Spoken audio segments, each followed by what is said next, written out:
সব গুনাহ মাফ করে দিতে পারে কে? পাপ নাই, গুনাহ করি না, এরকম কেউ আছে? কথা বলেন, কত পাপ করছি কোনো হিসাব আছে? পৃথিবীর কেউ না জানলেও জানে কে?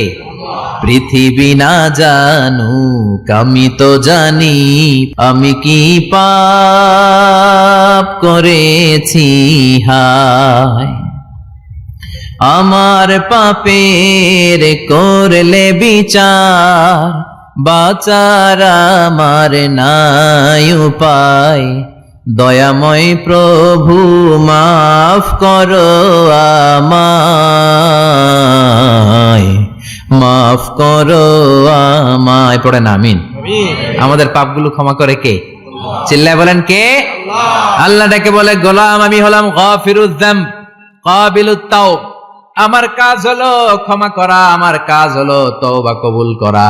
শয়তানের কাজ হলো ওয়াসওয়াসা দেওয়া, আমাদেরকে ভুল পথে নিয়ে যাওয়া। আর আমাদের কাজ হলো ভুল করে ফেলা, আল্লাহর কাজ হলো ভুলগুলো মাফ করে দেয়া। আল্লাহ ডেকে বলে, গোলাম তোরা যদি ভুল না করতি, তোরা যদি পাপ না করতি, তোরা যদি অন্যায় না করতি, তোদেরকে ধ্বংস করে দিয়ে এমন একটা জাতি আমি এই দুনিয়ার বুকে তৈরি করতাম যারা সকালবেলা ভুল করে দুপুরে মাফ চাইতো, দুপুরে ভুল করে রাত্রে মাফ চাইতো, আজকে ভুল করে আগামীকাল মাফ চাইতো। আর আমি আল্লাহ গুনাহগুলো তাদের সব ক্ষমা করে দিতাম। ক্ষমা করে দিতে আল্লাহর বড্ড ভালো লাগে। বান্দা আল্লাহর কাছে বারবার চাক, চোখের পানি ছাড়ুক, এটা আল্লাহ পছন্দ করে। চোখের পানির যে কত পাওয়ার আপনি কল্পনাই করতে পারবেন না। অনুশোচনার চোখের পানি চোখ বেয়ে নাকের ডগা পেয়ে জমিনে পড়ার আগেই আল্লাহ এই বান্দারে মাফ করে দেয়।